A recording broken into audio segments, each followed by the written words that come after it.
The wire से बातचीत करने के लिए। सबसे पहले मुझे यही बताइए आपकी तबलीगी जमात आखिर क्या चीज है, ये किस चिड़िया का नाम है? अचानक 100 साल लगभग गुजर जाने के बाद भारतीय जनमानस को ये परवाह क्यों हुई कि ये क्या चीज है? देखिए, तबलीग का मतलब जो होता है वो होता है कि किसी एक चीज को दूसरे तक पहुंचाना।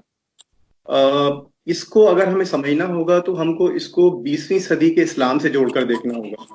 20वीं सदी यानी सन 1900 के बाद जिस तरह की इस्लामिक समाजों में जो बहसें हुई और खास तौर से सुन्नी समाज में जो बहस हुई, उसमें आपस में बहुत ज्यादा विरोधाभास थे। याद रखिए, शिया और सुन्नी में ही नहीं, सुन्नियों में भी आपस में बहुत ज्यादा विरोधाभास थे धार्मिक मुद्दों को लेकर। और ये मुद्दा जो सबसे अहम था वो ये था कि मेरा इस्लाम तुम्हारे इस्लाम से बेहतर है। इसी चीज को दूर करने के लिए ये एक तहरीक शुरू हुई 1932 में। ये गलत कहा जा रहा है कि मेवात से शुरू हुई है। जो बंगले वाली मस्जिद है, जिसको कि अब हम सभी मरकज के नाम से जानते हैं, ये इसी मस्जिद से इस तहरीक की शुरुआत हुई है। और जो शुरुआत करने वाले थे मौलाना इलियास, उनका ये मानना था कि हमको विरोधाभासों की तरफ नहीं जाना चाहिए बल्कि अच्छाइयों की तरफ जाना चाहिए। इसलिए जो तबलीगी जमात का मेन टेक्स्ट है, जो मुख्य किताब है, उसका नाम है फजाइल अमाल, यानी अपने अच्छे कामों के फायदे। तो किसी भी तरह के दुनियावी और दीनी मसाइल के झगड़ों से दूर होते हुए मुसलमान को बेहतर मुसलमान कैसे बनाया जाना चाहिए, इसको लेकर यह तहरीक शुरू हुई। और ये इतनी ज्यादा ओपन, जिसे अभी कहा जा रहा है कट्टर है, तो इतनी ज्यादा लचीली तहरीक थी कि याद रखिए ये शुरू हो रही है निजामुद्दीन में। और निजामुद्दीन में ही एक बहुत बड़ी दरगाह भी है हजरत निजामुद्दीन औलिया की। तो इन्होंने अपने जो कार्यक्रम थे कि इसमें कोई विरोधाभास ना हो, उसको बृहस्पतिवार को यानी थर्सडे को, जुमेरात को रखना शुरू किया, ताकि लोग मरकज में बयान सुने और बयान सुनने के बाद में कव्वाली सुनने अपने दरगाह पर चले जाएं। इसलिए इन विरोधाभासों को दूर करने की कोशिश का नाम जो है वो तबलीग जमात है। तबलीग जमात के 6 मुख्य बिंदु हैं जो हर कोई तबलीग जमात वाला मानता है।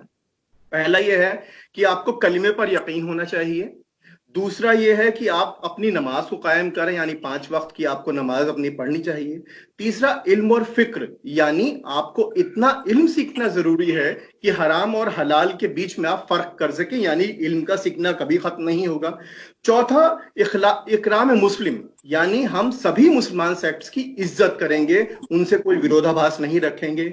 पांचवा, इखलास नीयत, यानी मैं जो भी काम करूं, अपना माल, अपना वक्त और अपनी मेहनत जो भी करूं, वो मेरा अपना है, इसके लिए कोई और जिम्मेदार नहीं है। और छठी चीज ये तफरीक वक्त, यानी मैं अपना वक्त निकाल कर ना सिर्फ अपनी नमाज को दुरुस्त करूं, बल्कि अपने भाई जो मेरा मुसलमान है उसको भी इस्लाम की तरफ लेकर आऊं। ये बहुत पॉपुलर हो गई। ये जो तहरीक थी ये एकदम से बहुत ज्यादा पॉपुलर हो गई। और इसके दो बहुत मुख्य वक्तों पर इस तहरीक का जो भूमिका है वो बहुत अहम है। एक है 1947-48 के वक्त में, जब भारत आजाद हो गया, आरएसएस पर प्रतिबंध लग गया, तो तबलीगी जमात पर प्रतिबंध लगाने की बात भी कही जाने लगी। उस वक्त में मौलाना आजाद ने एक बहुत अच्छा एक वक्तव्य दिया था। उन्होंने ये कहा, ये वो लोग हैं जो जमीन से ऊपर और आसमान से नीचे की बात करते हैं। जाहिर सी बात है, क्योंकि ऐसा कोई ऑब्जेक्टिव नहीं था। और उसके बाद में तबलीग ने अपने आप को हमेशा भारत के साथ जोड़कर, यानी तबलीगी मरकज में जितनी भी दुआएं होती हैं, उसमें सबसे अहम दुआएं जो हैं वो इस मुल्क की सलामती के लिए होती हैं। ठीक है। तो इसका मतलब ये हुआ, ये स्प्रेड होती चली गई। जैसे जैसे चीजें बदलती गई वैसे वैसे तबलीग में लोग आने लगे, क्योंकि यहां विरोधाभास नहीं था। इसके 2 मरकज पैदा हुए, एक मेवात में और दूसरा गुजरात में। याद रखिए, गुजरात के अंदर जिस मजहबियत को आज हम इस्लाम कहते हैं वो तबलीगी जमात की वजह से बना हुआ है। तो इसका मतलब ये लचीलापन इस ऑर्गेनाइजेशन का था। और सबसे अहम बात कि किसी भी तरह के राजनीतिक मामले में हम हस्तक्षेप नहीं करेंगे। याद रखिए, जो चर्चाएं हो रही हैं उसमें लगातार बराबर ये बात आ रही है कि बराबर में ही थाना है। एक बहुत बड़ा बंगले वाली मस्जिद का हिस्सा थाने को दिया जा चुका है। थाने में एक स्पेशल सेल है जो लगातार पूरा रिकॉर्ड मेंटेन करती है तबलीगी जमात में कौन आ रहा है कौन नहीं आ रहा है। यहां तक कि तबलीगी जमात की का जो मरकज है बंगले वाली मस्जिद, वहां पर अजान नहीं होती ताकि थाने में किसी को परेशानी ना हो। तो इसका मतलब सीधा ही लचीलापन है।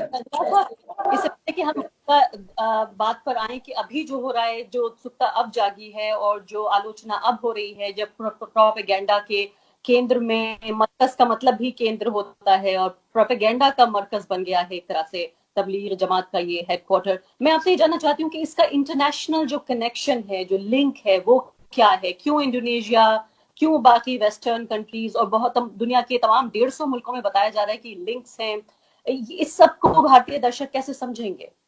देखिए, सीधी सी बात, जैसे मैंने बताया कि सबसे अहम चीज ये हुई कि ये इसका जो स्प्रेड था वो भारत में, उत्तर भारत में बाद में आया, दक्षिण भारत में पहले गया। और दक्षिण भारत में इसके केंद्र जो थे वो कर्नाटक था, गुजरात था और केरल था। इन तीन केंद्रों के लोग, याद रखिए कि भारत में जो मुसलमान बाहर जाता है वो ज्यादातर इन्हीं तीन क्षेत्रों से जाता है, गुजरात से, तमिलनाडु से, तमिलनाडु, आंध्र प्रदेश और कर्नाटक, और सबसे अहम गुजरात।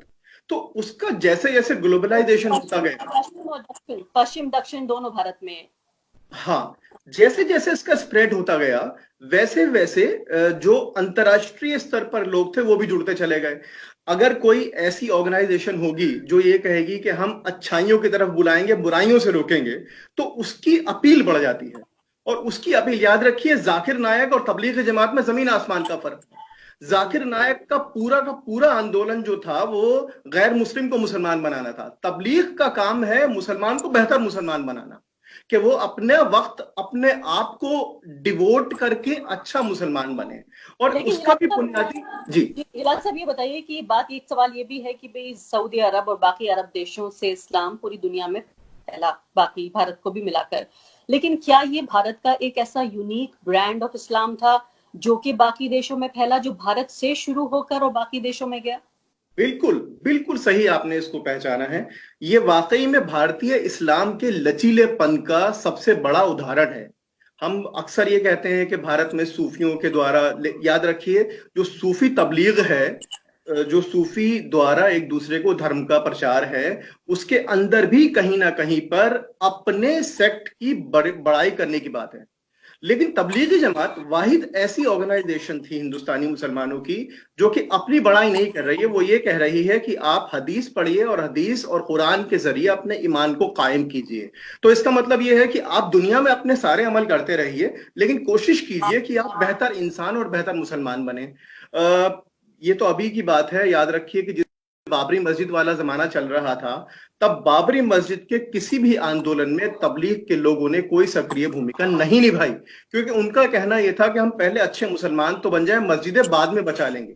इससे ज्यादा यूनिक जो पॉलिटिकल पोजीशन हो सकती है, मुझे लगता है कि किसी और ऑर्गेनाइजेशन की थी ही नहीं। तो इसलिए जो भारत के कट्टरपंथ इस्लाम को बढ़ावा दिया, या इसका पॉलिटिकल इस्लाम से कोई लेना देना है, या वहां भी इस्लाम से लेना देना है, क्या इससे भी जोड़ के देखा जाना चाहिए? देखिए, ये एक तो ये जो शब्द है कट्टरपन, मुझे लगता है कि इसको थोड़ा सा खोलने की जरूरत है। कट्टर इस्लाम का मतलब सिर्फ ये, या कट्टरवाद का मतलब सिर्फ ये नहीं होता कि आप बंदूक लेकर किसी को मार दें। कट्टरवाद के तीन संभव मायने हो सकते हैं। एक ये हो सकता है जो हम ग्लोबल आईएस टाइप का जिहाद देखते हैं कि मेरा मजहब सबसे अच्छा, मैं उस पर कोई सवाल नहीं सुनूंगा, और मैं, अगर आप नहीं मानेंगे तो मैं गोली मार दूंगा। दूसरी कट्टरवाद ये होती है कि मेरा मजहब मेरे लिए बहुत अच्छा, तुम्हारा मजहब तुम्हारे लिए बहुत अच्छा। लेकिन तबलीग ये कट्टरवाद की जो बात कर रही है वो तीसरी तरह की बात कर रही है कि मेरा मजहब बहुत अच्छा लेकिन मैं उसके काबिल नहीं हूं, तो मुझे अपने आप को उसके काबिल बनाना है। तो मैं कट्टर अपने आप को इतना कमिटेड कर लूं, कट्टर का मतलब कमिटेड होना है यहां पर, कि मैं इतना कमिटेड कर लूं कि अपने आप को बेहतर इंसान और बेहतर मुसलमान बना सकूं। तो उस तरह से वाकई में एक कट्टरवाद है, लेकिन ये कट्टरवाद अहिंसक किस्म का कट्टरवाद है।